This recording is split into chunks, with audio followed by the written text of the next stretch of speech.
மத்தேயு சுவிசேஷம் 2ஆம் அதிகாரம்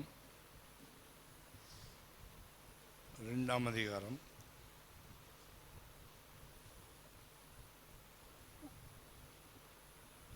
வசனம். யூதருக்கு ராஜாவாக பிறந்திருக்கிறவர் இங்கே. கர்த்தருடைய பரிசுத்த நாமத்துக்கு மகிமை உண்டாவதாக. இந்த செய்தியினுடைய முக்கியமான வசனமாக மத்தேயு 2ஆம் அதிகாரம் 2ஆம் வசனத்தை நான் வாசிக்கிறேன். யூதருக்கு ராஜாவாக பிறந்திருக்கிறவர் இங்கே. கிழக்கிலே அவருடைய நட்சத்திரத்தை கண்டு அவரை பணிந்து கொள்ள வந்தோம் என்றார்கள். இங்கே இயேசு பிறந்த செய்தி கேட்டு ஒரு பெருங்கூட்ட ஜனங்கள், இல்லாவிட்ட ஞான சாஸ்திரிகள் தூரத்தில் கிழக்கிலிருந்து புறப்பட்டு வராங்க. அது மத்திய கிழக்கு நாடுகளில் தான் ஒரு பகுதி இஸ்ரேல் தேசம் இருக்குது.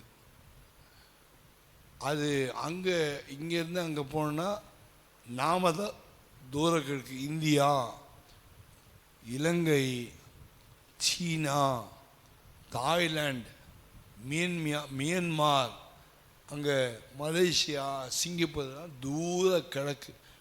இஸ்ரேல் நேராக மேற்கில் தள்ளி இருக்குது.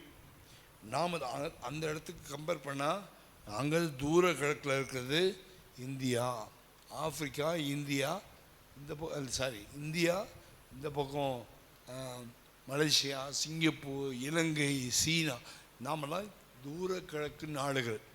மத்திய தரையில் இருக்கிறதான இஸ்ரேல் நாட்டுக்கு, இயேசு பிறந்த இடத்துக்கு நாம் தான் தூர கிழக்கில் இருக்கிறவங்க. ஆகையினால இந்தியாவில் இருந்தும், சீனாவில் இருந்தும், இந்த பக்கத்தில் தாய்லாண்டில் இருந்தும், மலேசியாவில் இருந்தும், சிங்கப்பூர் தேசங்களில் இருந்தும், இங்கே இலங்கையில் இருந்தும், அங்கே நட்சத்திரத்தை கவனிக்கிறவங்க நட்சத்திரங்களை பார்த்து ஒன்று கூடி கூட்டமாய் ஒன்று சேர்ந்து பல மைல் கடல் தாண்டி, சமுத்திரம் தாண்டி, பாலைவனம் தாண்டி, நதிகளை தாண்டி போய் இயேசு பிறக்கிற இடத்துல போய் சேர்றதுக்கு 1.5 வருஷம் ஆயிடுச்சு. ஆல்மோஸ்ட் 1.5 வருஷம் ஆயிடுச்சு. இயேசு பிறந்த அன்னைக்கு இவங்க போய் சேரலை. இயேசு பிறந்த பிறகு இவங்க நட்சத்திரத்தை பார்த்து கஷ்டப்பட்டு பிரயாணங்களில் பலர் இறந்தும் போயிட்டாங்க. பிரயாணத்தில் 1.5 வருஷம் பிரயாணத்தில் சில ஞான சாஸ்திரிகள் இறந்தும் போயிட்டாங்க. ஒரு சில மறிச்சிட்டாங்க. அந்த நட்சத்திரத்தை ஃபாலோ பண்ணி போய் சேர்றதுக்கு கிட்டத்தட்ட 550 நாட்கள் ஆயிடுச்சு. 550 நாட்கள்லாம் 1.5 வருஷம் பாடுபட்டு கஷ்டப்பட்டு அங்கே போய் சேர்ந்தாங்க. அவங்க சேர்ந்தபோது அந்த ராஜா அங்கே இருந்தார். அந்த ராஜா கிட்ட போயிட்டு, அரண்மனையில் தானே ராஜா பிறப்பாருன்ட்டு யூதருடைய ராஜாவாகிய ஏரோது கிட்ட போய் கேட்டாங்க. அப்போ ஏரோது என்ன சொன்னால், நான் தான் இந்த ஊருக்கு ராஜா, என்னை விட ஒரு ராஜா ஒருத்தன் எப்படி பிறப்பான், இன்னொரு ராஜா எப்படி பிறப்பான், நான் ராஜாவாக இருக்கிறேனே, வேறொரு ராஜா எப்படி பிறப்பான்னு சொல்லி அவன் இறுதி கலங்கி போனது. கர்த்தருடைய பரிசுத்த நாமத்துக்கு மகிமை உண்டாவதாக. தன்னை ராஜாவாக நினைக்கிறான், நல்லது, ஒரு ராஜா தான். ஆனால் வானத்தில் நீ இறங்கி வந்த ராஜாவை பற்றி கேள்விப்பட்டோன்னே இவன் மாம்சத்தில் அவனுக்கு கோபம் வந்துச்சு. அவர் எப்படி நான் இருக்கும்போது எப்படி ஒரு ராஜா வந்துடுவான்? அவனுக்கு பிரச்சனை ஆகி போச்சு. ஏரோதும் பரிசேயர்களும் இருதயத்தில் கலங்கினார்கள். அந்த நட்சத்திரம் ஒரு கலக்கத்தை ஏற்படுத்திச்சு. இவங்க போய் கேட்ட உடனே, அந்த நட்சத்திரத்தை பார்த்தோமே, அந்த நட்சத்திரத்தை கண்டோமே, இதனுடைய ராஜா எங்கன்ட்டு இவங்க அங்கே ஏறுவதை கேட்டோன்னே அவனுடைய இருதயம் கலங்கிடுச்சு. இருதயத்தை கலங்க பண்ணினது. முதல் தடவை வந்த நட்சத்திரம் அந்த ஏரோது ராஜாவுடைய உள்ளத்தையும் பரிசேயருடைய உள்ளத்தையும் கலங்க பண்ணினது. கர்த்தருடைய பரிசுத்த நாமத்துக்கு மகிமை உண்டாகாது. பிலேயாம் கூட அந்த நட்சத்திரத்தை பற்றி பேசுகிறான். என்னாமத்தின் புஸ்தகம் 24ஆம் அதிகாரத்தில் தெளிவாக அங்கே பேசுகிறார். 24ஆம் அதிகாரத்தில் பிலேயாம் தீர்க்கதரிசனமாய் சொல்லும்போது 17ஆம் வசனத்தில் வாசிக்கிறோம். அவரை காண்பேன், இப்பொழுது அல்ல, அவரை தரிசிப்பேன், சமீபமாய் அல்ல. ஒரு நட்சத்திரம் யாக்கோபிலிருந்து உதிக்கும், ஒரு செங்கோல் இஸ்ரவேலிலிருந்து எழும்பும். அது மோவாபின் எல்லைகளை நோக்கி சேத்து புத்திரர் எல்லாரையும் நிர்மூலமாக்கும். மோவாபின் எல்லைகள் என்று சொன்னால் கண்களின் இச்சை, மாம்சத்தின் இச்சை, அது மோவாபின் எல்லைகள். சேத் புத்திரர் என்று சொல்வது ஏசாவின் பிள்ளைகள் குடியிருக்கிற இடம், அது பெருமை. ஆண்டவராகிய இயேசு கிறிஸ்து வருவார், நட்சத்திரமாக வருவார்.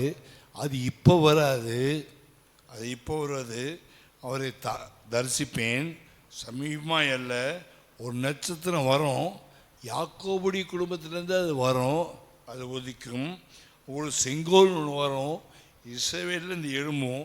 அது இஸ்ரவேலில் எழும்பி என்ன நட்சத்திரம் சொன்னால், மாம்சத்தின் நிச்சயம், கண்களின் நிச்சயம், ஜீவனத்தின் பெருமையும், உலகத்தின் வல்லமையை நொறுக்குகிற, சாத்தானுடைய வல்லமையை நொறுக்குகிற ஒரு நட்சத்திரமாக வரும் என்பதை என்னமோ 24ஆம் அதிகாரம் 17 வசனத்தில் பீலேயாமே இயேசு வருவதை குறித்து, நட்சத்திரம் வருவதை குறித்து, மாம்சத்தை உடைக்கிறவர், கண்கள் நீச்சை உடைக்கிறவர், பெருமையை உடைக்கிறவர் என்று தெளிவாக பேசியிருக்கிறான். ஆகையினால ஏரோது யாரு? ஏசாவுடைய வம்சத்தை சேர்ந்தவன். ஏசா யாரு? ஈசாக்கு பிறந்ததான மூத்த பையன் தான் ஏசா. பிற்காலத்தில் மூத்த பையன் அந்தஸ்து யாக்கோபுக்கு போயிடுச்சு. ஏசாவுடைய குடிகள், ஏசாவுடைய வம்சத்தில் மாம்சத்தில் வாழ்கிறவங்க, அவங்களுக்கு ஆவிக்குரிய வாழ்க்கை இல்லை. ஈசாக்கு பிள்ளைகளாக இருக்கலாம், ஆனால் அவங்களுக்கு ஆவிக்குரிய வாழ்க்கை இல்லை. அப்படி வாழ்க்கை இல்லை. அவங்களுக்கு பெருமையும் ஈகவும் அதுதான் அவங்களுக்குள்ளே இருந்துச்சு. ஆண்டவர் சேத் புத்திரருடைய எல்லைகளை நொறுக்குவார். ஈகோ ப்ராப்ளத்தெல்லாம் கர்த்தர் உடைக்கிறவர், அவர் உடைக்கிறவர். அதனால் ஏரோது கேள்விப்பட்டன, அவனுக்கு ஈகோ ப்ராப்ளம் வந்துச்சு. பிறந்துட்டாரா, என்ன ஒரு ராஜா பிறந்துட்டாரா அப்படின்னா 2 வயசு கீழே எல்லாரையும் கொலை செய்ய வேண்டும் என்று சொன்னான். கர்த்தருடைய பரிசுத்த நாமத்துக்கு மைமுண்டாத. இந்த நட்சத்திரத்தை கொலை பண்ணிட்டா, இந்த நட்சத்திரத்தை கிழிச்சு போட்டேன்னா அதுக்கப்புறம் நட்சத்திரத்தினால் ஒன்றுமே செய்ய முடியாது. அப்போ முதல் வருகை ஒரு சிலருக்கு கலக்கத்தை உண்டாக்கினது. முதல் வருகை, இயேசுடைய முதல் வருகை ஒரு சிலருக்கு கலக்கத்தை உண்டாக்கினது. கர்த்தருடைய பரிசுத்த நாமத்துக்கு மகிமை உண்டாதார். ஏரோதும் பரிசேயரும் கலங்கி போனார்கள். ஒரு நட்சத்திரத்தை பார்த்தோம், அவர் யூதருக்கு ராஜான்னு கேள்விப்பட்டேன், அவருடைய உள்ளம் கலங்கி போயிடுச்சு. கர்த்தருடைய பரிசுத்த நாமம் மகிமைப்படுவதான். இப்படி முதல் வருகை ஒரு கூட்டத்தாருக்கு, ஒரு ராஜாவுக்கு, ஒரு பரிசேயர்களுக்கு கலக்கத்தை உண்டு பண்ணுமானால், இயேசு கிறிஸ்து 2வது வருகை எத்தனை பேருடைய இருதயம் கலங்கி போயிடும் என்று சொல்ல முடியாது. யோவான் 14ஆம் அதிகாரம் 1-2 ஆண்டவர் சொல்கிறாரு, இப்போ நான் வந்திருக்கேன், உன் மத்தியில் இருக்கிறேன், கிரியை செய்கிறேன், என்னை பார்க்குறீங்க, லாஸ்ட் எழுப்பினதை பார்த்தீங்க, காணாவூர் கல்யாணத்தை தண்ணி திராட்சை ரசமாக்கினதை பார்த்தீங்க, பார்த்ததெல்லாம் சந்தோஷம்தான். இது முதல் வருகையில் நீங்கள் பார்க்குறீங்க, லாஸ்ட் எழுப்புறதும் காணாவூர் கல்யாணத்தை தண்ணீர் திராட்சை இதெல்லாம் பார்க்குறீங்க, என் கூட சந்தோஷமாக இருக்கீங்க. 12 பேர் சந்தோஷமாக இருக்கீங்க. மிச்சம் எல்லாரும் புரிஞ்சிக்காமல் என்னட்டு விலகி போயிட்டாங்க. நீங்கள் என் கூட தான் வரீங்க, என்னை பார்க்குறீங்க, என் வழிப்பு நேரத்தில் பார்க்குறீங்க. ஆனால் பார்த்துட்டு வந்தாலும் உங்கள் இருதயம் என்ன செய்யக்கூடாது? கலங்காது இருப்பதாக. உங்கள் இருதயம் கலங்காது இருப்பதாக. என்னிடத்தில் விசுவாசமானங்கள், தேவனிடத்தில் விசுவாசமானங்கள். நான் என் பிதான் வீட்டில் அநேக வாசஸ்தலங்கள் உண்டு, நான் போய் ஒரு ஸ்தலத்தை உங்களுக்கு ஆயத்தம் பண்ண போகிறேன். நான் ஆயத்து பண்ண பின்பு நான் திரும்ப உங்களிடத்தில் வருவேன். நான் எங்கே இருக்கிறேனோ அங்கே நீங்களும் இருக்கும்படி உங்களை சேர்த்து கொள்ளுவேன் என்று இந்த 12 சிஷ்யரை பார்த்து சொல்கிறார். உங்கள் எதையும் கலங்கி போய்விடாது. எத்தனை பேர் வண்டியில் ஏறினாங்க, எத்தனை பேர் என்னை ஃபாலோ பண்ணி வந்தாங்க, எத்தனை பேர் சாப்பிட்டாங்க, எத்தனை பேர் குருடர் பார்வை அடைஞ்சாங்க, எத்தனை பேர் நன்மை அனுபவித்தாங்க. ஆனால் ஒரு சிலர் நீ என்னோட வந்தவங்களாம் வண்டியிலேருந்து கீழே இறங்கிட்டாங்க. 2 சீஷர்கள் நிறைய பேர் இறங்கிட்டாங்க. 70 சீஷர் வந்தாங்க, அவங்க இறங்கிட்டாங்க. 5000 பேர் வந்தாங்க, அவங்களும் இறங்கிட்டாங்க. 12 பேர் தான் கடைசியில் வண்டியில் இருக்கிறீங்க. அந்த 12 பேரை பார்த்து அவர் சொல்கிறார், உங்கள் இதயம் கலங்காது இருப்பதாக. ஏரோது இதயம் கலங்கி போயிடுச்சு. ஏரோது என்னை கொலை செய்ய வகை தேடினான். அப்போ அதுக்கு ஏரோது எல்லாருமே கோவப்பட்டு அவன் என்ன செய்தானா, அந்த பெத்லகேம் ஏரியாவில் பிறந்த 2 வயசுக்கு இருக்க குழந்தைங்களெல்லாம் வெட்டி கொலை செய்யும்படி ஆர்டர் போட்டான். அன்றைக்கி ராத்திரி எல்லா பிள்ளைகளும் இறந்து போனாங்க. அது இறக்கிறதுக்கு முன்னாடி யோசேப்போட பேசி, இந்த பிள்ளையை என்ன செய்யி, நீ தூக்கிட்டு போயிடு, வேற ஊர் கொண்டு போயிட்டாரு. கொண்டு போன பிறகு தான் அங்கே மரணம் நடந்தது. கர்த்தருடைய பரிசுத்த நாமத்துக்கு மகிமை உண்டாவதாக. அதை குறித்து நான் ரொம்ப டீப்பாக பேசினா நேரம் அதிகமாக எடுக்கும். இது கலக்கத்தை, மாம்சத்தையும் இச்சைகளையும் நொறுக்குகிற ஒரு நட்சத்திரம். ஈகோ ப்ராப்ளத்தை நொறுக்குகிற ஒரு நட்சத்திரம்.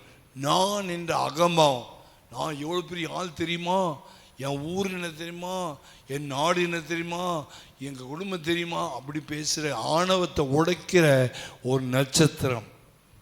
ஏன்னா இயேசு கிறிஸ்து பரலோகத்திலிருந்து இறங்கி வந்தவர். பூமியில் இருக்க பெருமை பிடித்தவனையும், பூமியில் இருக்க ஆணவத்தையும், பூமியில் இருக்க மாம்சத்தையும் அதன் ஆசை நொறுக்க வந்த ஆண்டவர். ஏறுவது மாம்சத்தில் ஆடுறான், பரிசேயர்கள் மாம்சத்தில் ஆடிக்கொண்டிருக்கிறாங்க. இன்னும் ஆவிக்குரிய ஜீவித்தை அவங்க செய்யலை, வேஷம்தான் போடுறாங்க. உண்மையான ஆவிக்குரிய ஜீவம் இல்லை, பக்தி வேஷம் போடுறாங்க. நான் 2 நாள் உபவாசம் இருக்கிறேன், நான் ஆலயத்தில் உண்மையாக இருக்கிறேன், தசமாக கொடுக்குறேன், அப்படியாக்கும் இப்படியாக்கும். ஆனால் உள்ளம் சரியான விதத்தில் ஓப்பன் ஆகலை. அங்கே ஒரு பாவியாக ஒரு மனுஷன் ஒரு ஆயக்கார நெஞ்சில் அடிச்சுட்டு, நான் பாவியாக கிருபையான தாழ்த்தினான். தாழ்மை இன்னொன்றுக்காக தான் இயேசு வந்தாரே ஒழிய பெருமை பிடிச்சவனுக்காக இயேசு வரவில்லை. அல்லேலூயா. அதனால் பெருமை பிடிச்ச ஏரோதுக்கு கலக்கம் உண்டாச்சு. ஸோ முதல் வருகை ஏரோதுக்கும் பூமிக்குரிய ராஜாக்களுக்கும், பூமியில் தன்னை ராஜா நினைக்கிறவனுக்கும், பூமியில் நான் பக்திமான் நினைக்கிற மதவாதிகளுக்கும் கலக்கம் உண்டாக்குன நட்சத்திரம். கர்த்தருடைய பரிசுத்த நாமத்துக்கு மகிமை உண்டாவதாக. 2வதாக, இது ஒரு ஆச்சரியமான நட்சத்திரம். ஏசாயா 9ஆம் அதிகாரம் 6ஆம் வசனம் வாசிக்கும்போது, அவர் நாமம் அதிசயமானவர். அதிசயமான ஒரு நட்சத்திரம், அதிசயமான தேவனேன்னு கூட பாட்டு பாடுறோம். அப்போ ஏசாயாவின் புத்தகத்தில் 9ஆம் அதிகாரத்தில் நான் வாசிக்கிறேன் இந்த வசனத்தை. 9:6, நமக்கு ஒரு பாலகன் பிறந்தார், நமக்கு ஒரு பாலகன் பிறந்தார், நமக்கு ஒரு குமாரன் கொடுக்கப்பட்டார், கர்த்தத்துவம் அவர் தோளின் மேல் இருக்கும், அவர் நாமம் அதிசயமானவர். கர்த்தருடைய பரிசுத்த நாமத்துக்கு மகிமை உண்டாவதாக. பாலகனாக பிறந்த இடம் பெத்லகேம், குமாரனாக கொடுக்கப்பட்ட இடம் கல்வாரி. பாலகனாய் பிறந்த இடம் பெத்லகேம். இந்த நாளிலே கர்த்தர் பாலகனாய் பிறக்கிறார். ஒரு மாட்டு தொழுவத்தில் கந்த துணியில் சுற்றி அங்கே மாட்டு தொழுவத்தில் முன்னணியில் இருக்கிறார். தாழ்மையின் ரூபமாக, அடிமையின் ரூபமாக தன்னை வெறுமையாக்கினவராக தேவாதி தேவன் தாழ்மையின் ரூபமாக அடிமையாக்கி வெறுமையாக்கி அங்கே பிறக்கிறார். அந்த மெய்ப்பர்கள் பார்க்க வராங்க. அவர் எப்படிப்பட்டவர், அவர் நாமம் எப்படிப்பட்டது, அதிசயமானவர். மனோவா தனக்கு பிள்ளை பிறக்கிறதுக்கு முன்னாடி கர்த்தரை கேட்குறான், ஆண்டவரே உம்மை நான் கண்டேனே. சிம்சோன் பிறக்கிறதுக்கு முன்னாடி கேட்குறான், இந்த பையன் பிறக்கிறான்னு சொன்னீங்க, பையன் பிறக்க போகிறான், அவன் நசரீனாக இருப்பான், அவன் தலையில் இருக்க முடி சவரகன் செய்யப்படாது. ஆகினால அவரை குறித்து ஆண்டவர் தெளிவாக சொல்லிட்டாரு. கடைசியில் கேட்குறோம், உங்கள் பேர் என்ன? ஆண்டவர் சொல்கிறாரு, அது அதிசயம். பழைய ஏற்பாட்டுக்கார தேவன் தம்முடைய பேரை கொடுக்கவில்லை, அதிசயம். மோசை கேட்கும்போது உங்கள் பேர் என்னன்னு கேட்குறான். நான் இருக்கிறவராகவே இருக்கிறேன்னு சொன்ன தவிர என் பேர் என்னன்ட்டு ஆண்டவர் சொல்லலை. வேத புஸ்தகத்தில் எங்கேயுமே கர்த்தர் பேரை சொல்லலை. யாக்கோபு ஒரு பெணியில் உட்காந்து ராத்திரி முடிச்சு ஜெபம் பண்ணி காலையில் கேட்குறான், ஆண்டவரே உங்கள் பேர் என்ன? என் பேரை என்னன்னு கேட்குற அப்படின்னு தவிர பேரை சொல்ல. ஆனால் உங்களுக்கு எனக்கும் தான் ஒரு பேர் கொடுக்கப்பட்டிருக்கு. அவர் நாமம் இயேசு. இயேசு என்ற பெயர் கொடுக்கப்பட்டது. அந்த இயேசு எப்படிப்பட்டவர் என்பதை ஏசாயா 9:6 அதிசயமானவர் என்று சொல்லப்பட்டிருக்கு. ஏன் அதிசயமானவர்? அந்த அந்த நட்சத்திரத்தை ஞானசாஸ்திரிகள் பார்த்து 1.5 வருஷம் பிரயாசப்பட்டு தூங்காமல், படுக்க இடம் இல்லாமல், சாப்பாடு இல்லாமல் அந்த நட்சத்திரத்தை ஃபாலோ பண்ணி 1.5 வருஷம் நடந்திருப்பாங்களான்னா அவ்வளோ பணக்காரங்க. நல்ல மதிப்புள்ள கோல்டு தங்கத்தை கொண்டு வராங்க, சாம்பிராணி கொண்டு வராங்க, வெள்ளை போடத்தை கொண்டு வராங்க. அவங்க கொண்டு வந்த கோல்டுடைய விலை மாத்திரமே 12 கோடி ரூபாய்க்கு மதிப்பு. இன்னைக்கு இந்த 12 கோடி ரூபாயை பிடுங்கிறதுக்கு பறிப்பவங்க வந்திருப்பாங்க, ராபர்ஸ் கள்ளர்கள் திருடர்கள் வந்திருப்பாங்க. அவர்கள் மத்தியில் இந்த கோல்டை பத்திரமாக பாதுகாத்து, இந்த நட்சத்திரம் சாதாரண நட்சத்திரம் இல்லை, இது ஒரு அதிசயமான நட்சத்திரம். கஷ்டம் வந்தாலும், நஷ்டம் வந்தாலும், வேதனை வந்தாலும், பாடுகள் வந்தாலும், மரணம் நேரிட்டாலும் இந்த பிரயாணத்தில் போய் மலை ஏறி குகை ஏறி பல காடுகளில் தங்கி தங்குற இடம். நமக்கு கூட்டம் முடிஞ்சுன்னு தங்குறதுக்கு வீடு இருக்குது, ஃபேன் இருக்குது, லைட் இருக்குது.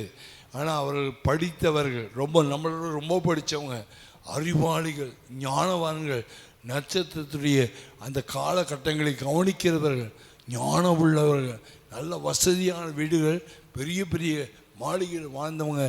நாங்கள் வீட்டை விட்டு புறப்பட்டு இந்த ஒரு நட்சத்திரத்தை பார்த்து வெளியே வராங்கன்னா அந்த அதிசயம் பார்க்குறதுக்கு எப்படி இருந்திருக்கும்? அதிசயமாக இருக்கும்.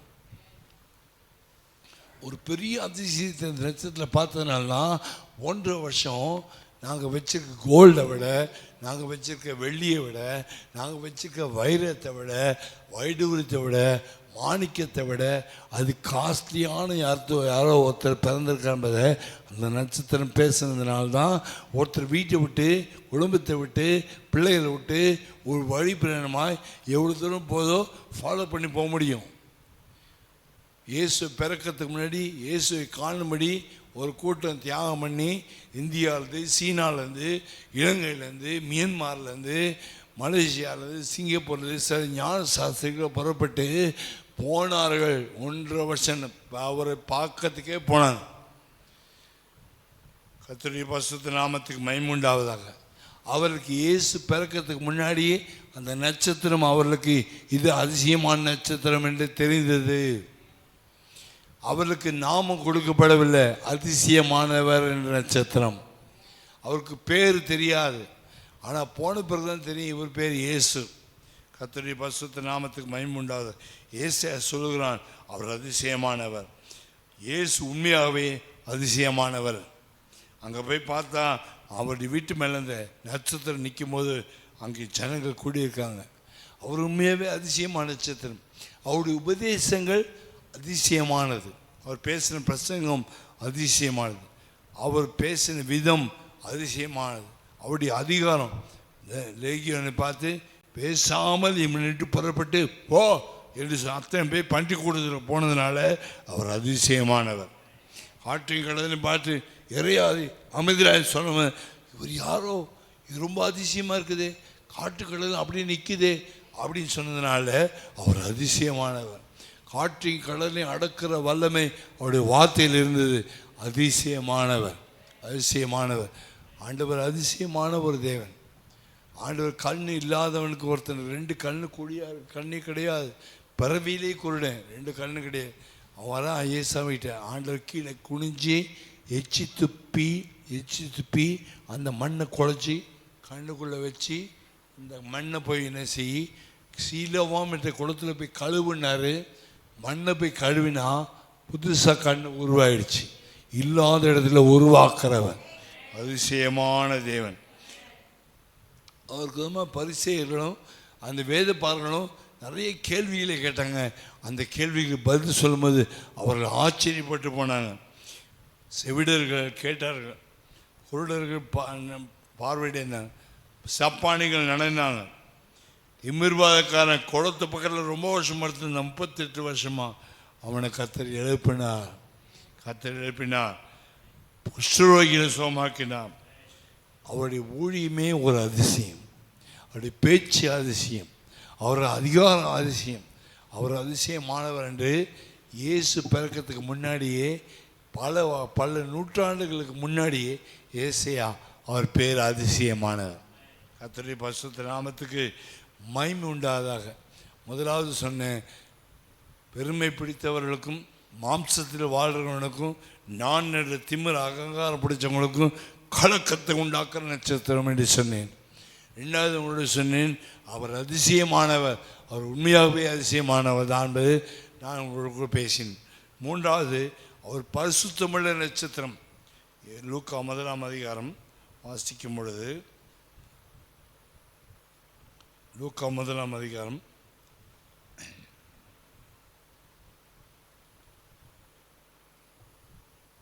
32 வசனத்தில் வாசிக்கும்போது, லூக்கா 3:32 நான் உங்களுக்கு வாசிக்கிறேன். அவர் பெரியவராக இருப்பார், உன்னதமானவருடைய குமாரன் எண்ணப்படுவார்.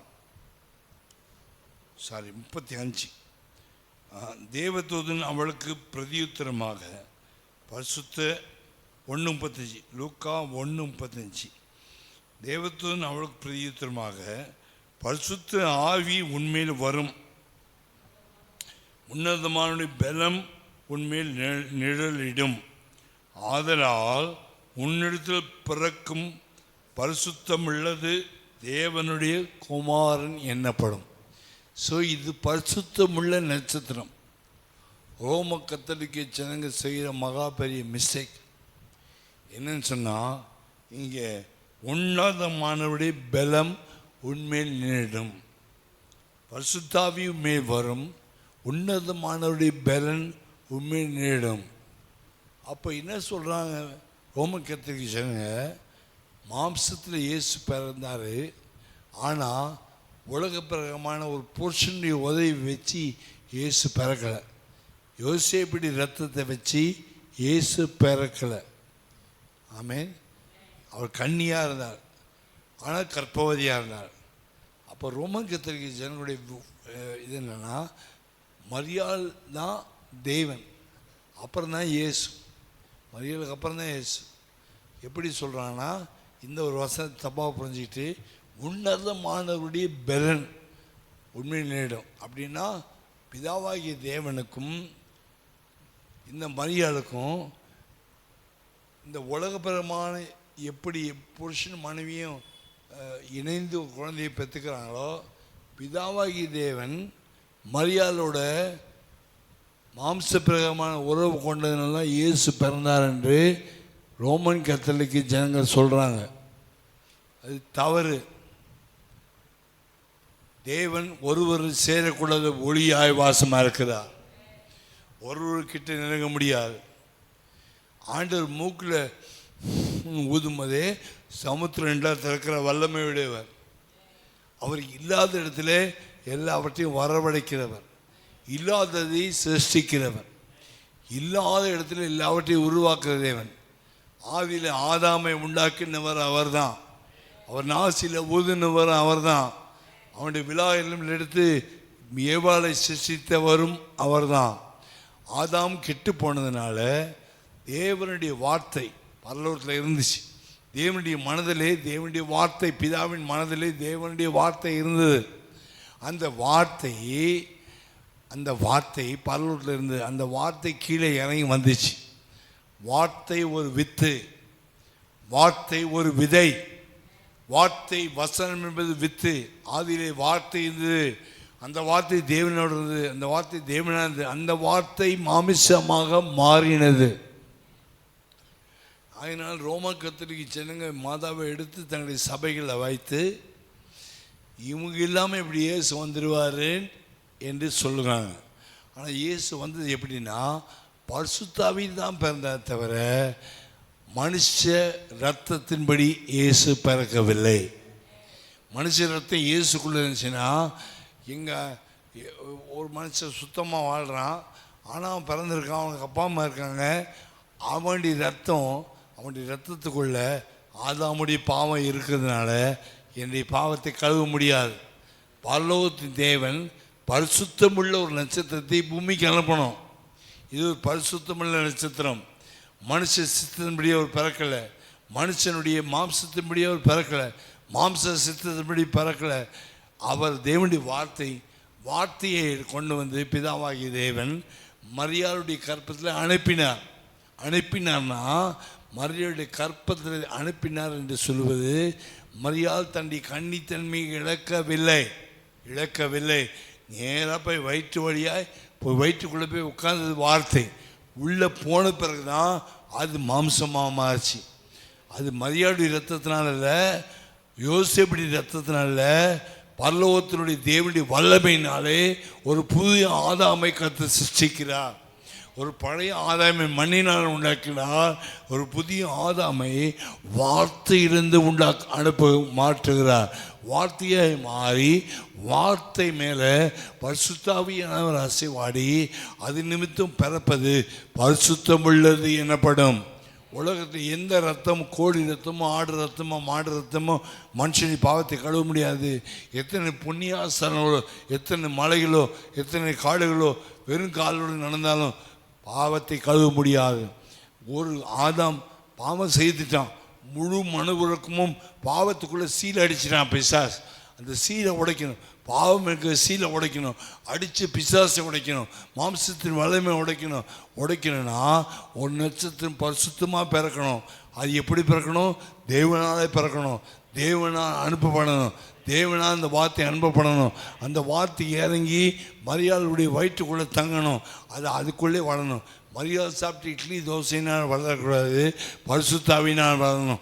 மரியாள் சாப்பிட்ட காஃபியோ டீயை வச்சு அந்த குழந்தை வளரக்கூடாது, தேவனுடைய வல்லமையினால் வளரணும். இயேசுவானவர் வளத்திலும் ஞானத்திலும் தேவ கிருபையிலும் அதிகமாக விருத்தி அடைந்தார். அப்போ மற்ற எல்லாருமே அம்மா சாப்பிட்ட இட்லி தோசைலாம் வளர்ந்தோம். நான் எப்படி வந்தேன், எங்கள் அம்மா வயிற்றுக்குள்ளே எப்படி வளர்ந்துருப்பேன். அவங்க சாப்பிட்ட பிரியாணி, அவங்க சாப்பிட்ட பொங்கல், அவங்க சாப்பிட்ட பழைய சோறு, அவங்க சாப்பிட்ட அந்த ஊறுகாய், இதெல்லாம் வளர்ந்துருப்பேன். அப்போ அம்மாவுடைய ரத்தம் குடல்படியாக என்ன செய்து என் தப்புக்குள்ளே போகுது. எங்கள் அப்பாவுடைய வித்து எங்கள் அம்மாவுடைய ரத்தம், எங்கள் அப்பா போட்ட வித்து எங்கள் அம்மாவுடைய ரத்தம், எல்லாரும் பிறந்துக்கிறோம். எல்லாருமே அசுத்தம் தான். ஆமேன். எல்லாரும் பாவிகள் தான். ஆமேன். ஆனால் இந்த பாவிகளை ரட்சிப்பதற்கு ஒரு பரிசுத்தமுள்ள வித்து வரணும். அந்த பரிசுத்தமுள்ள வித்து யார்? பரலோகத்தில் இருக்க தேவகுமாரன். அவர் வார்த்தையாக இருந்தார். அவருக்குள்ள ஆதாமுடைய ரத்தம் இல்லை, வேறு யாருடைய ரத்தம் இல்லை, யோசேப்புடைய ரத்தம் இல்லை, மரியாளுடைய ரத்தம் இல்லை.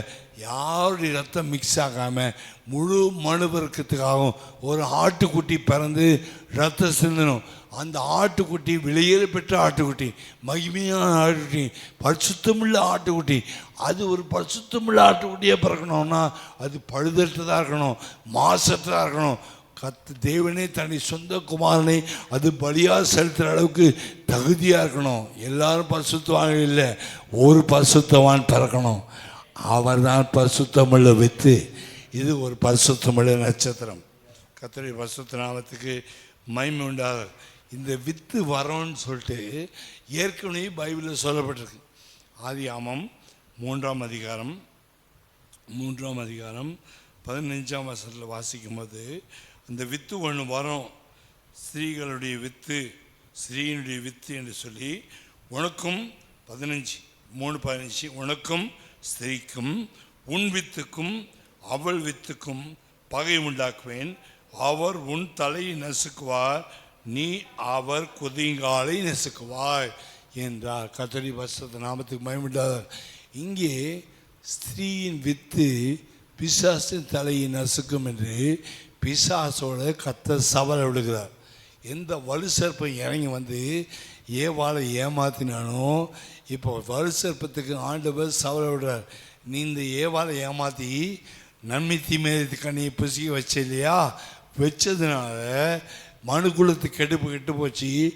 ஆதாமும் சாப்பிட்டான், அவனும் கெட்டான், நீங்கள் கெட்ட, ஆகினா முழு மனு வர்க்கமும் கெட்டு போச்சு. சீக்கிரமாக கெட்டு போகிறவங்க யாருன்னா, டேரெக்டாக போய் ஆதாமை ஏமாற்ற முடியாது. பிசாசு டேரெக்டாக ஆதாமை என்ன செய்ய முடியாது, ஏமாற்ற முடியாது. அவன் கர்த்தருடைய வார்த்தையை டைரெக்டாக கேட்டவன். ஆனால் ஏவாள் பிரசங்கத்தை யார் மூலமாக கேட்டா? ஆதாம் மூலமாக கேட்டா. அவளுக்கு காது சரியாக கேட்குதோ இல்லையோ தெரியாது, கேட்டாள். ஆனால் பிசாசு ஒரு மாதிரி ஏமாந்துட்டான். பெண்கள் சீக்கிரமாக ஏமாற்றப்படுவாங்க, பெண்கள் சீக்கிரமாக ஏமாந்துடுவாங்க. பிசாசு பேசும்போது ஏமாந்துடுவாங்க. கர்த்தருடைய பரிசுத்த நாமத்துக்கு மகிமை உண்டாக. ஆகினால தான் அவர்கள் பலவீன பாண்டம் என்று அழைக்கப்படுறாங்க. ஏவாள் ஏமாந்துட்டான். அந்த பேச்சை கேட்டோன்னே ஏமாந்து சாப்பிட்டான். இவனும் சாப்பிட்டா அவனுக்கு கொடுத்து முழு மனுக்குழுமே கெட்டு போனதுனால ஆண்டவர் சொல்கிறாரு, பிசாசை பார்த்து சொல்கிறாரு, உனக்கும் பிசாசை பார்த்து சொல்கிற உனக்கும் ஸ்திரீக்கும் பகை உண்டாக்குவேன். உனக்கும் ஸ்திரீக்கும் பகை உண்டாக்குவேன். உன் வித்துக்கும் ஸ்திரீயின் வித்துக்கும் பகை உண்டாக்குவேன். நீ அவருடைய குதிங்காலம் தான் கடிப்ப. ஆனால் அவர் என்ன செய்வார்னா, வலு சர்ப்பமே உன் தலையை என்ன செய்வார்? ஏறி மிதிப்பா. அவர் பரிசுத்தம் உள்ள வித்தா இருந்தாதான். ஆதியில பாவம் செய்ய வச்ச சாத்தானுக்கும் தேவனுக்கு தான் சண்டை. நமக்கு தேவனுக்கு சண்டை இல்லை. நாம் கெடுக்கப்பட்டு போயிட்டோம். கெடுத்தவனுக்கும் உண்டாக்குனவனுக்கு தான் பிரச்சனை, அவருக்கும் அவனுக்கும் தான் பிரச்சனை. இப்போ என்ன பிரச்சனை? எந்த ஸ்திரீயை கெடுதியோ இதே போல் இன்னொரு கன்னி மரியாதை வருவாள். அவளுக்கு ஒரு வித்தை போடுவேன், புதிய ஆதாம் உள்ளே போடுவேன். அந்த புதிய ஆதாம் பரிசுத்தமாக இருப்பான். அந்த ஆதாம் நீ கெடுக்க முடியாது. அந்த ஆதாம் நீ மரணத்தில் போய் நீ சோதிச்சு பார்ப்ப, அவனுக்கு எடுக்க முடியாது. இந்த மண்ணாங்கட்டி ஆதாமை நீ சோதிச்சு கீழே தள்ளிட்டு, ஆனால் இந்த பரிசுத்தமிழ் வித்து நீ கெடுக்க முடியாது, நாசம் பண்ண முடியாது. எல்லா இடங்களுக்கும் போவார். கடற்கரைக்குள்ளே போவார், சமுத்திரத்து மேலே போவார், கப்பலை கவுக்கு பார்ப்ப, பிசாசு பிடிச்ச ஓட்ட போவார், குஷ்ரோகிட்டு போவார். இந்த நட்சத்திரம் பரிசுத்தமுள்ள நட்சத்திரம், இதை நீ அசைக்கவே முடியாது. ஆதாம் அசைச்ச மாதிரி ரெண்டாவது ஆதாமாகிய இந்த பரிசுத்த நட்சத்திரத்தை நீ அசைக்க முடியாது. கடைசியில் ஜெயம் எடுப்பார், கல்வாரியில் ஜெயம் எடுப்பார். உன் தலைமையில் ஏறி ஒரு மிதிச்சு நசுக்குவார். அநேகருக்கு ரட்சிப்பு உண்டாகும். ஆகினால் இவர் பரிசுத்தமுள்ள நட்சத்திரம். ஹல்லேலூயா. அதுக்கப்புறம் இன்னொரு வசனத்தை நான் உங்களுக்கு சொல்கிறேன். அவர் பெரிய நட்சத்திரம். அவர் யார்? பெரிய நட்சத்திரம். லூக்கா 1ஆம் அதிகாரம் 32ஆம் வசனம் நினைக்கிறேன். 2ஆம் வசனத்தை வாசிக்கும் போது அவர் பெரியவராக இருப்பார் என்று அங்கே சொல்லப்பட்டிருக்கு. 1ஆம் அதிகாரம் 32ஆம் வசனம் 32. அவர் பெரியவராக இருப்பார், உன்னதமானவருடைய குமாரன் என்னப்படுவார். கர்த்தராகிய தேவன் அவருடைய பிதாவாகிய தாவீதின் சிங்காசனத்தை அவருக்கு கொடுப்பார். அப்போ இவர் யார்? பெரிய நட்சத்திரம். பெரிய நட்சத்திரம். ஆம், உண்மையாகவே அவர் பெரிய. மார்க் 4ஆம் அதிகாரம் 41ஆம் வசனத்தில் சீஷர்களை கூட்டு போகிறார். அக்கறைக்கு போவோம் வாருங்கள். அப்போ அந்த கப்பலே தண்ணி வந்து நிரம்பத்தக்கதாக பயங்கரமான காற்று, பயங்கரமான புயல், பயங்கரமான காற்றடிச்சு இந்த கப்பல் கவுந்துருன்ற மாதிரி போச்சு. இப்போ சிஷ்யர் என்ன செய்கிறாங்க? மார்க் 4ஆம் அதிகாரம் 41ஆம் வசனத்தில், ஆண்டவரே எழுப்பு ஆண்டவரே, நாங்கள் சாகிறது கவலை இல்லையா, நாங்கள் செத்து போகிறோமே, உமக்கு கவலை இல்லையா என்று அவரை எழுப்புறாங்க. அவர் நல்லா தூங்கிட்டு இருக்கார். தூங்கிட்டு இருக்கிறவரை எழுப்பினோடனே அவர் எந்திரிச்சு முதல் காற்று கடலையும் பார்த்து, எதையாவது ஹேய் அமைதியில் என்று சத்தம் போட்டார். அந்த காற்று கடலும் அப்படியே அடங்கி அமைதலாகிடுச்சு. சிசியில் பார்த்தேன், எப்படிப்பட்ட ஆளி அவர்.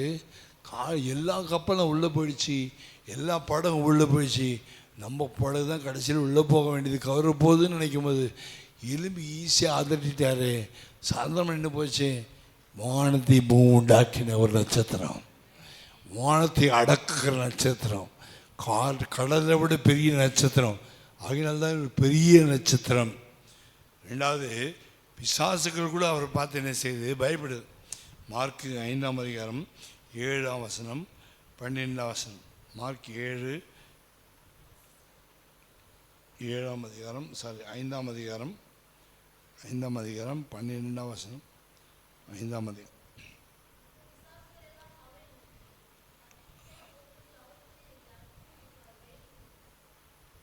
பிசாசுகள் எல்லாம் ஆண்டவர் பார்த்து ஜெபம் பண்ணுது. ஆண்டவரே, நாங்கள் பண்டிகூடத்தில் போகலாமா? பிசாசுகளை நோக்கி பண்டிகூடத்தில் போக முடியும், அவளுக்குள்ளே என்னை எங்களை அனுப்பும் என்று பிசாசு ஜெபம் பண்ணுது. நாம் ஜெபிக்கிறதை விட பிசாசு அதிகமாக ஜெபம் பண்ணியிருக்கு பாருங்க. பிசாசுகளோடு கத்தட்டை ஜெபம் பண்ணுது. பிசாசு கத்தரை போய் பணிந்து வேண்டிக் கொள்ளுதுன்னா அவர் உண்மையாகவே பெரிய நட்சத்திரம். பிசாசு கூட அடி பண்ணுது. 33 கோடி தேவர்களுக்கு பின்னாடி ஒளிஞ்சிருக்கிற ஆவிகள் அத்தனையும் இயேசு வரும்போது அப்படியே அடிப்பணியும். ஆமென். இந்த உலகத்தில் எத்தனை சபரிமலையை பழனிமலை என்ன எத்தனை பிசாசு இருக்குதோ அத்தனை ஆவிகளை விடுது போன ஆவிகள் அத்தனை இயேசுக்கு முன்னாடி காலில் விழ போகிறது. ஆகினால் தான் ஒரு பெரிய நட்சத்திரம். பிசாசுக்கு அன்னைக்கு 6000 பிசாசுக்கு காலில் விழுது. ஐயோ எங்களை பண்ணி கொடுத்துட விட்டுருங்கன்னு கெஞ்சுது. அழுவோம். நாம் இயேசுக்கு முன்னே அழுகிறோமோ கெஞ்சிரோமோ இல்லையோ, பிசாசுகள் அழுகுது. பிசாசு இயேசு விசுவாசிக்குது. பிசாசு கர்த்தருக்கு முன்னே நடங்குது. நாம் அதை விட அதிகமாக நடுங்க வேணும். அவர் பெரிய நட்சத்திரம். 7ஆம் வசனம் வாசிக்கும் போது இயேசுவே என்ன சொல்லுது பாருங்க. ஓடி வந்து அவன் இயேசு தூரத்தில் கண்டபோது ஓடி வந்து 6ஆம் வசனம் ஓடி வந்து அவரை பணிந்து கொண்டு இயேசுவே உன்னதமான தேவனுடைய குமாரனை பாருங்கள். யாருமே அவர் குமாரன் கண்டுபிடிக்கல. எல்லா இடத்துலையும் மனுஷகுமார் தான் எல்லோரும் கூப்பிட்றாங்க.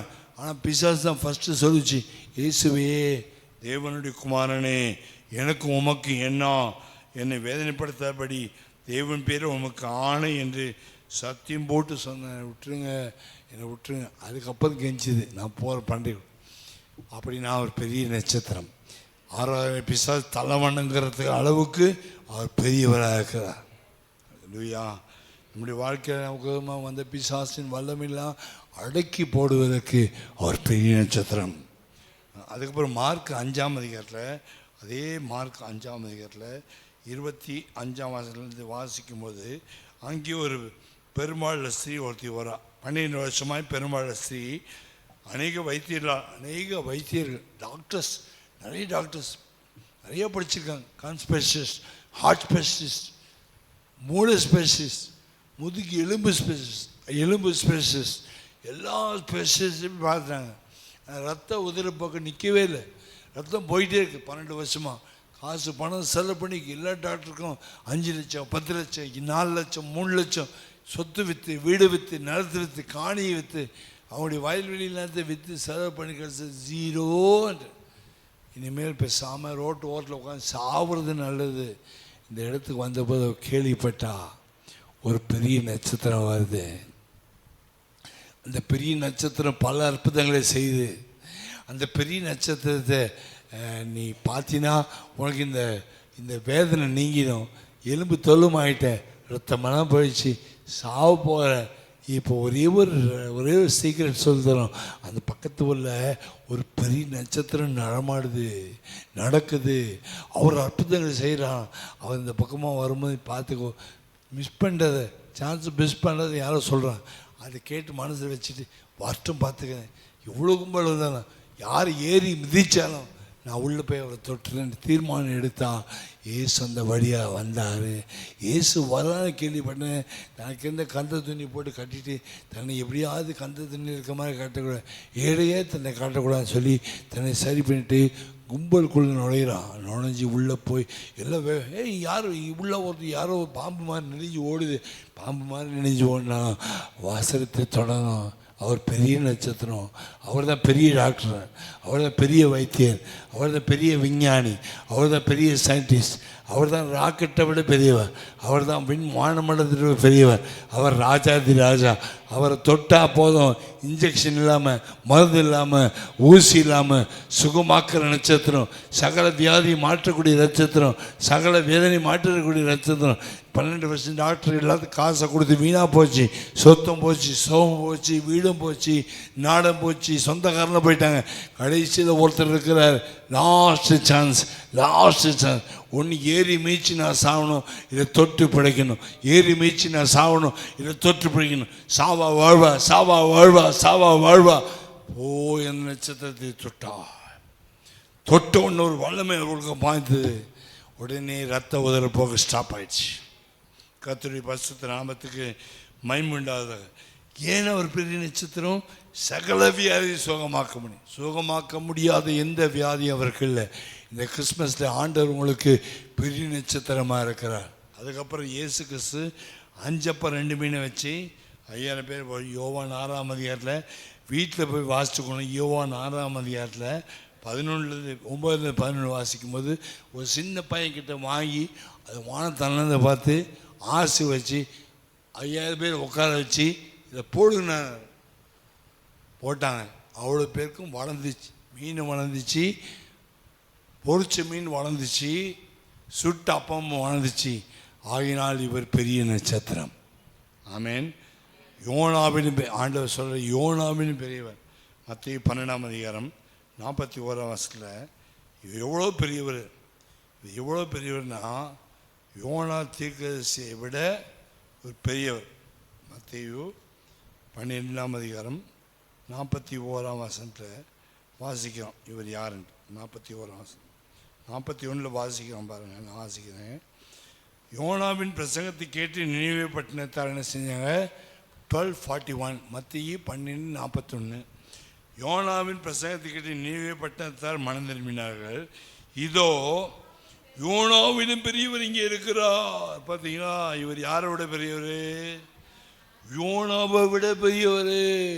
ஒரு பிரசங்கம் பண்ணி 40 நாள் நினைவே கவுக்கப்படும் சொன்னால் யோனாவையே அந்த நினைவே பட்டணத்தையே 3 நாளில் மாற்றக்கூடிய அந்த யோனா அவனை விட பெரியவர் தான் இந்த நட்சத்திரம். இயேசு என்னப்பட்ட நட்சத்திரம். ஆமேன். எத்தனையோ நாட்கள் நம்முடைய வாழ்க்கையை மாற்ற முடியாமல் இருக்கிறோமா? இந்த நட்சத்திரத்தை சுட்டுப்பாரு. யோனா கூட மாற்ற முடியாதவர்களை இவர் மாற்றுவார்.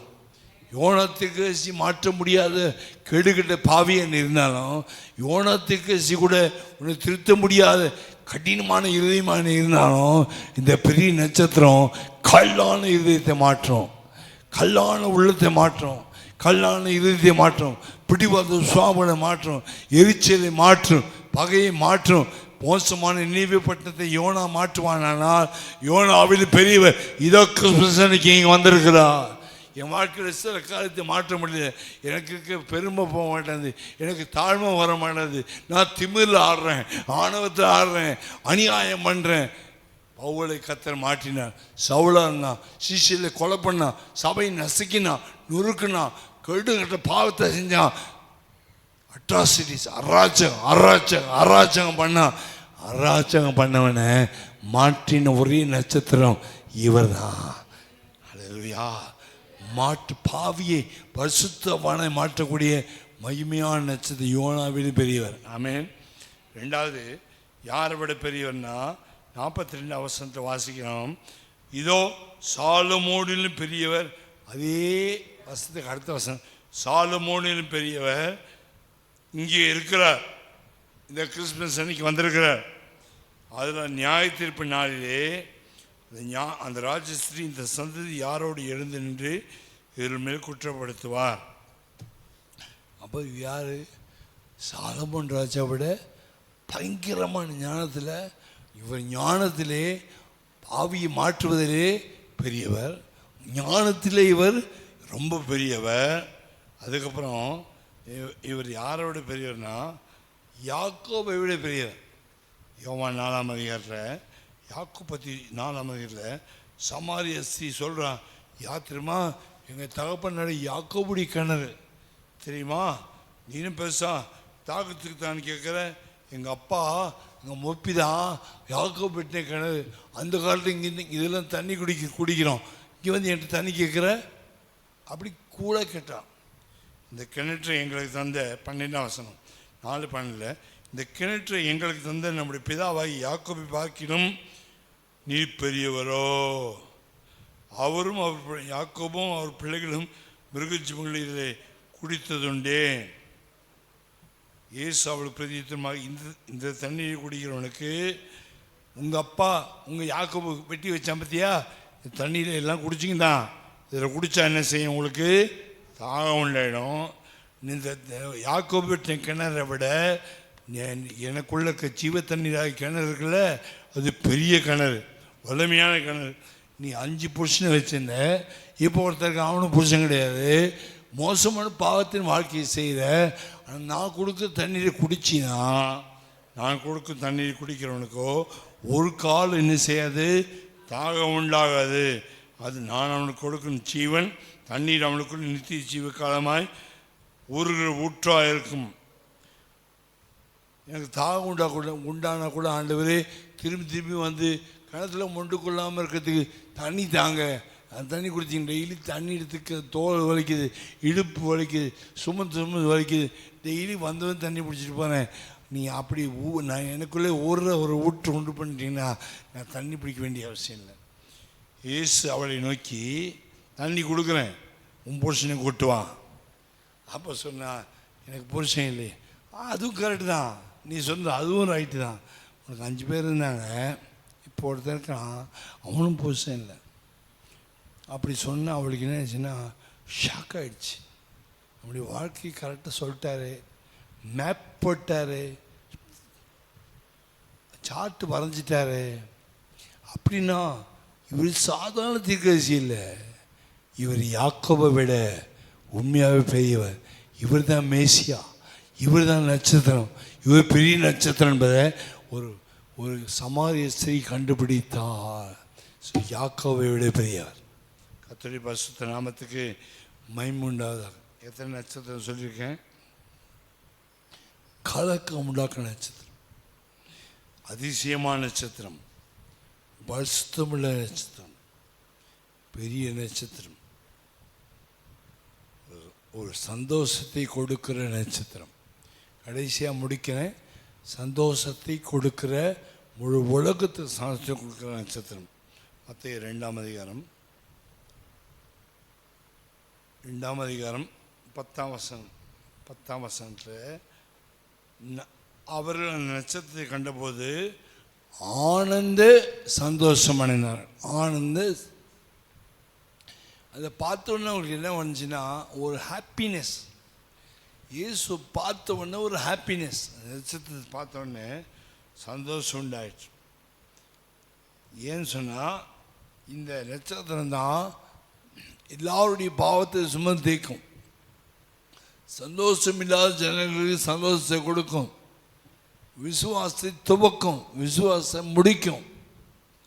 உலகத்தில் எத்தனையோ பரிசுத்தமாக வந்து போனாங்க. ஆபிரகாம் வந்து போனான், ஈசாக்கு வந்து போனான், யாக்கோபு வந்து போனான், எலியா வந்து போனான், எலிசா வந்து போனான், சாலமோன் வந்து போனான், தாவீது வந்து போனான், எல்லாம் வந்து போனான். இவனாலும் இந்த முழு உலகத்து 4004 வருஷம் வரைக்கும், அதாமிலேருந்து 4004 வருஷம் வரைக்கும் இவனாலே சமாதானம் சந்தோஷம் கொடுக்க முடியல. அந்த நட்சத்திரத்தை பார்த்த உடனே எங்களுக்கு ரொம்ப சந்தோஷமாக இருக்குது. இதுதான் கிறிஸ்மஸ், சந்தோஷம் கொடுக்குற நட்சத்திரம் இயேசு என்பதை இந்த ஆக்கு கண்டுபிடிக்கிறாங்க. அதை பார்த்துட்டு அதை சந்தோஷம் அடைஞ்சாங்க. அதனால தான் ஃபாலோ பண்ணி போகிறாங்க. என்ன சந்தோஷம்? இயேசு அதை குறித்து ஆண்டவர் அங்கே 12ஆம் அதிகாரத்தில், ஆகையால் மேகம் போன்ற இத்தனை சாட்சிகள் நம்மை சூழ்ந்து கொண்டிருக்க. பழைய ஏற்பாட்டு காலத்து பரிசுத்தவான்கள்லாம் 11ஆம் அதிகாரத்தில் எழுதுகிறார். ஏனோக்கு, ஆபேல், ஆபிரகாம், ஈசாக்கு, சிம்சோனு, பாராக்கு, டெபோரா, இவங்கெல்லாம் இருந்தாங்க இல்லையா? இவ்வளோ பட்டியலாம் ஃபுல்லாக லிஸ்ட்டு போட்டு, விசுவாச வீரர்கள் பட்டியலாம் போட்டுட்டு, இவ்வளோ விசுவாச வீரர்களாக இருந்து வாழால் அறுப்புண்டு செத்தாங்க, தங்களுடைய ஜீவனை கூட பார்க்கல, பாவத்தை வெறுத்தாங்க. மோசே எகிப்து விட்டு ஓடி போன, கர்த்தருக்காக ஓடினா. அப்படிப்பட்டவர்களை விட இப்போ வந்திருக்கார் 12ஆம் வசனத்தில் இத்தனை சாட்சிகள் பழைய ஏற்பாட்டில் இருந்தாலும் கூட, இதெல்லாம் நம்ம சூழ்ந்திருந்தாலும் கூட, நம்மை சுற்றி நினைக்கிற பாவத்தை தள்ளிவிட்டு, பாரமான லாபத்தை தட்டிவிட்டு, புதிய ஏற்பாட்டில் வந்திருக்க விசுவாசத்தை ஒக்கரும் முடிக்கிறோம் ஆகிய இயேசுவை நோக்கி நமக்கு நியமித்திருக்க ஓட்டத்திலே பொறுமையோடு ஓடக்கூடவும். என்றால் என்ன நட்சத்திரம்? உண்மையான அழிந்து போகாத சந்தோஷத்தை கொடுக்குற நட்சத்திரம் ஆகையால் அவர் தமக்கு முன் வைத்த சந்தோஷத்தின் பொருட்டு அவமானத்தை எண்ணாமல் சிலுவையை சகித்து தேவனுடைய சிங்காசனத்தில் வலது பசத்தில் விட்டிருக்கிறார். இது என்ன நட்சத்திரம்னா சந்தோஷத்தை கொடுக்குற நட்சத்திரம். எல்லாம் ஓடினாங்க, எல்லாம் வாழ்ந்தாங்க, ஆனால் ரட்சிப்பை கொடுக்கல. இவர் வாழ்ந்தார், ஓடினார், சிலுவையை தியாகம் பண்ணார், நமக்காக பரிந்து பேசினார், நமக்கு நம்ம சாபத்தை எடுத்துட்டார், நோயை சுமந்தார், விளைவினை சுமந்தார், பாவங்களை சுமந்தார், பிசாசத்தை நசுக்கிட்டார், ஆதி முதற்கொண்டு இருக்கிற மரண பயத்தை எடுத்தார். மரண பயம் போயிடுச்சு, பரலோகம் கிடைக்காதுன்ற பயம் போயிடுச்சு, நரகத்தை பற்றி பயம் போயிடுச்சு. நரகத்தை ஜெயித்தார், பாதாளத்தை ஜெயித்தார், பிசாசை ஜெயித்தார். ஜெயம் எடுத்துட்டு நமக்கு ஒரு சந்தோஷத்தை வைக்கிறதுக்காக அவர் துக்கங்களை ஏற்றுக்கொண்டு அது சிலுவை சுமந்தும்.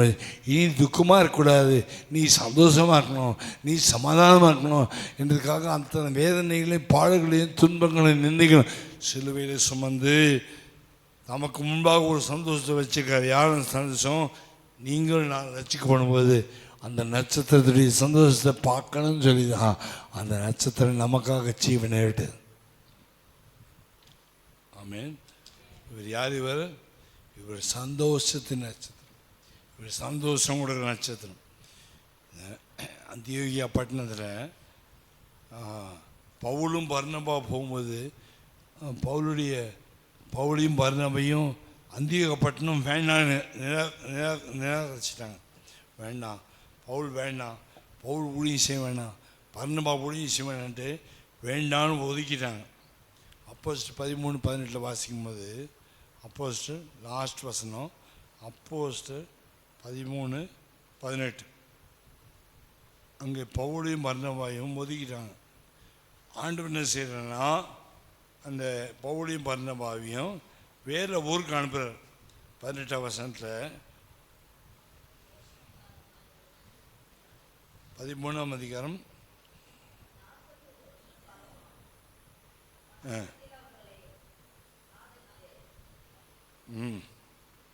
13ஆம் அதிகாரம்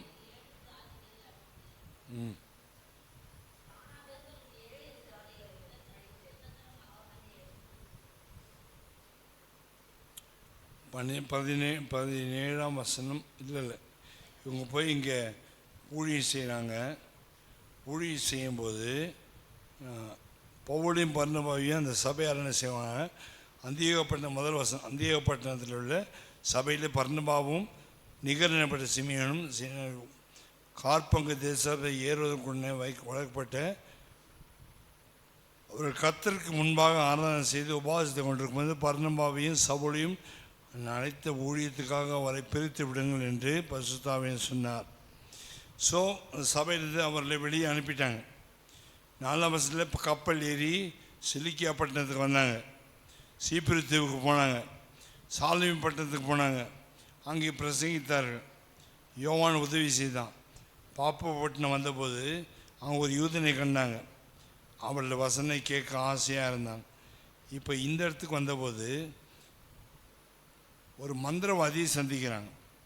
பவுலங்க வந்தபோது 9ஆம் வசனத்தில் பரிசுத்தாவின் நிலைமை ஒரு மந்திரவாதியை எதிர்க்கிறான். 8ஆம் வசனம், மாய வித்தக்காரன் என்னும் அர்த்தம் கொள்ளும் பேரை உடைய எலிமா என்பவன் அதிபதியை விசுவாசம் திருப்பும்படி வகையை தேடி அவளோடு எதிர்த்து நின்றான். அப்போது பவுல் என்று சொல்லப்பட்ட சவுல் பரிசுத்தாவின் நிறைந்தவனாய் அவனை உற்று பார்த்து 9ஆம் வசனம்.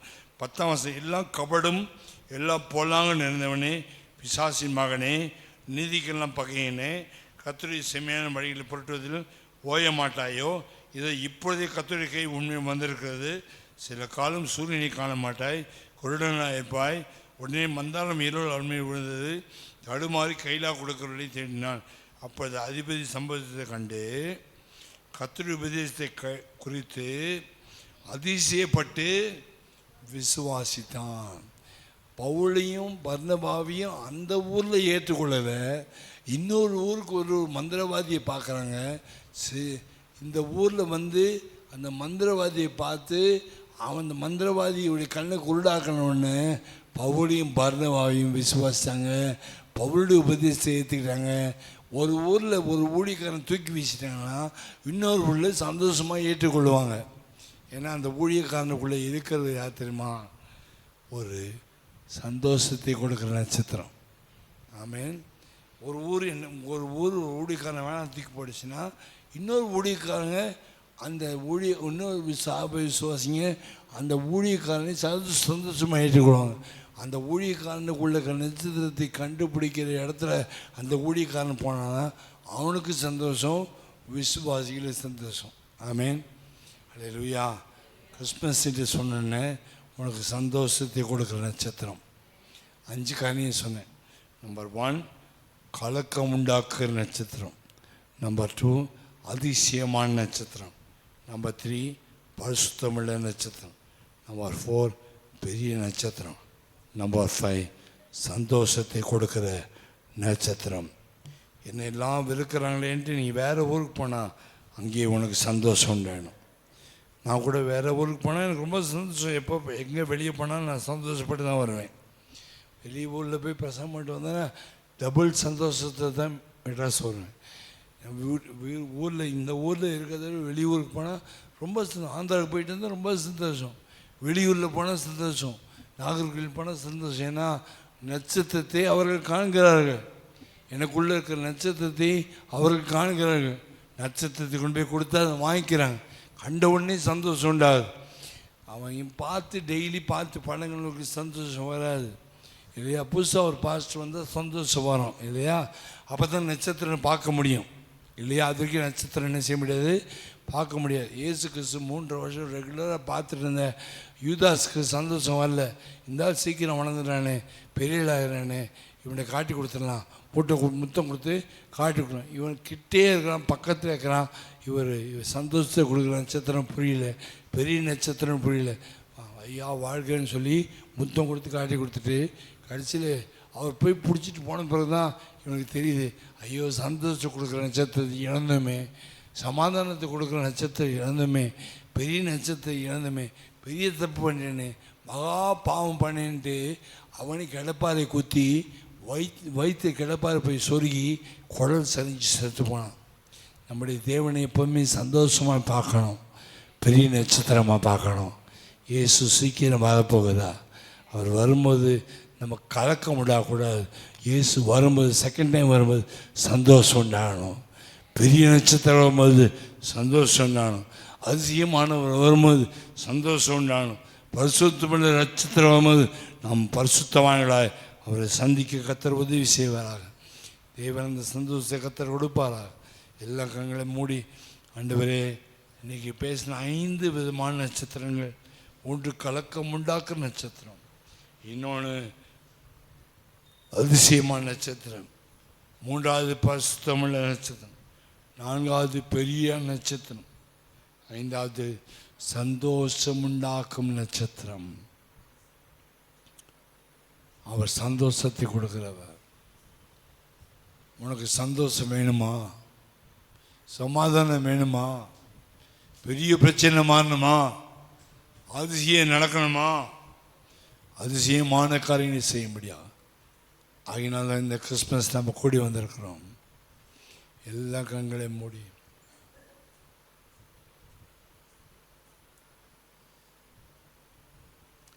சந்தோஷ விண்ணொலியே இயேசு சாந்த சொருபியவர் பள்ளத்தாக்கின் லீலி சாரோனின் ரோஜா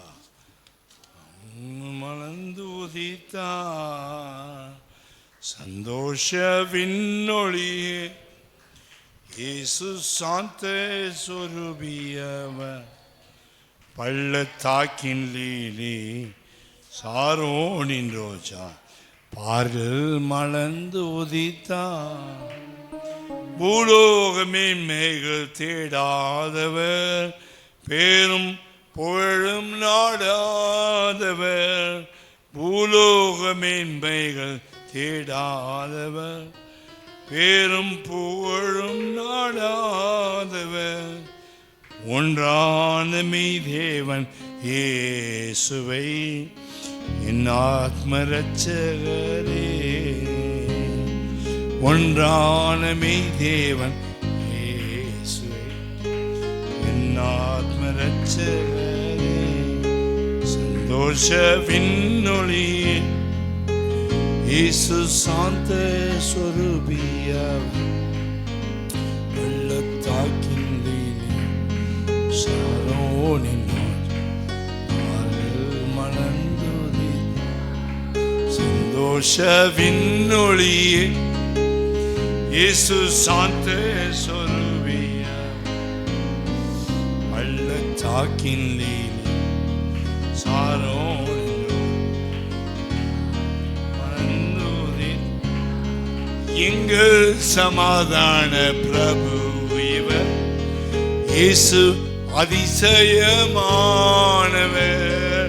எங்கள் சமாதான பிரபு இயேசு அதிசயமானவர் வேதம் நிறைவேறும் காலமே மேகம் வருகின்றாரே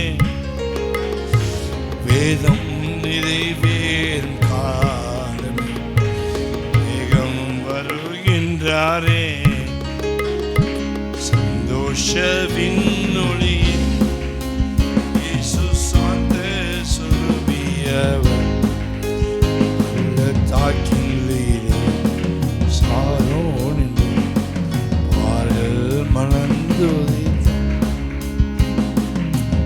அன்பின் பரலோக பிதாவே சந்தோஷ விண்ணொளியே சாந்த சொருவியவர் பள்ளத்தாக்கின் லீலி சாரோனின் ரோஜா பாரிலே வந்து மணந்துவித்தவர் எங்கள் சமாதான பிரபு அதிசயமானவர் நல்ல ஒரு நட்சத்திரம் எங்களுக்காய் பூமிக்கு வந்து மரியாளுடைய கற்பத்தில் தங்கி கற்பம் திறக்காமலே அவர் பிறந்து இயேசு கிறிஸ்து மாசற்ற பாவமில்லாத பரிசுத்தமுள்ள வித்தாக நாங்கள் பொன்னினால் வெள்ளினால் மீட்கப்படவில்லை, இயேசுவின் ரத்தத்தினால் மீட்கப்பட முடியாது. பாவமில்லாத அவரை பாவமாக்கி பெரிய நட்சத்திரமாக, சத்துருக்கு கலக்கத்தை ஏற்படுத்துகிற நட்சத்திரமாக, அதிசயமான நட்சத்திரமாக, பரிசுத்தமுள்ள நட்சத்திரமாக, சந்தோஷத்தை கொடுக்கிற நட்சத்திரமாக இந்த பூமியில் அனுப்பினீரே. அதுக்காக மக்கள் நன்றி செலுத்துகிறோம். இந்த நாளிலே நாங்கள் அவர்கள் எப்படி ஞான சாஸ்திரிகள் அந்த அந்த நட்சத்திரத்தை பார்த்து ஆனந்த சந்தோஷத்தை அடைந்தார்களோ, பாவத்தை எல்லாம் போக்கக்கூடிய நட்சத்திரம் என்று பார்த்து சந்தோஷம் அடைந்தார்களோ, இந்த கிறிஸ்துமஸ் அன்னைக்கு எங்கள் பாவத்தை நீக்கி கழுவுகிற ஒரே நட்சத்திரம் இயேசுதான் என்று இந்த அதிசயமான நட்சத்திரத்தையும் அந்த பெரிய நட்சத்திரத்தையும் சந்தோஷம் கொடுக்கிற நட்சத்திரத்தை பார்த்து சமாதானத்தை பெற்றுக்கொள்ள, சந்தோஷத்தை பெற்றுக்கொள்ள, விடுதலையை பெற்றுக்கொள்ள, அற்புதங்களை பெற்றுக்கொள்ள, அடையாளங்களை பெற்றுக்கொள்ள எல்லார் மேல் நட்சத்திரம் வந்து இறங்குவதாக, பெரிய நட்சத்திரம் இறங்குவதாக, மகிமை நட்சத்திரம் இறங்குவதாக, வியாதி பலவீனத்தின் மேல் நட்சத்திரம் இறங்குவதாக, பொல்லாத ஆவி பொல்லாத பிசாசு வல்லமை மேலே நட்சத்திரம் இறங்கி உடைப்பதாக, சத்துருக்கு கலக்கம் உண்டாவதாக, ஏரோது கலக்கம் உண்டாவதாக, பிசாசுகளுக்கு கலக்கம் உண்டாவதாக, சூனியக்காரனுக்கு கலக்கம் உண்டாவதாக, மந்திரவாதி கலக்கம் உண்டாவதாக. பெரிய நட்சத்திரமே, பெரிய நட்சத்திரமே, அதிசயமான நட்சத்திரமே, அற்புதங்கள் நட்சத்திரமே, எல்லாருடைய வாழ்க்கையில அதிசயம் நடக்க முடியாது. ஜெபிக்கிறோம் ஆண்டவரே, ஜெபிக்கிறோம். நான் பரிசுத்தராகியால் நீங்களும் பரிசுத்தமானீர்கள் சொன்னீரே. ஒரு பரிசுத்தமான நட்சத்திரம் வாழ்க்கையில உதிக்க உதவி செய்யும். எல்லா மகிமை நாங்கள் உமக்கே கொடுக்கிறோம். இயேசுவின் நாமத்தில் வேண்டிக் கொள்கிறோம் பிதாவே. கர்த்தராகிய இயேசு கிறிஸ்துவின் கிருபையும் பிதாவாகிய தேவனுடைய அன்பு பரிசுத்த ஆவியானவருடைய அந்நியோன்ய ஐக்கிய காவலும் சமாதானம் இந்த மனிதனுடைய சகல பரிசுத்தமான கர்த்தராகிய இயேசு கிறிஸ்துவின் சீக்கிரம் வருக மட்டும் இன்று வென்று சதா காலம் கூட இருப்பதாக.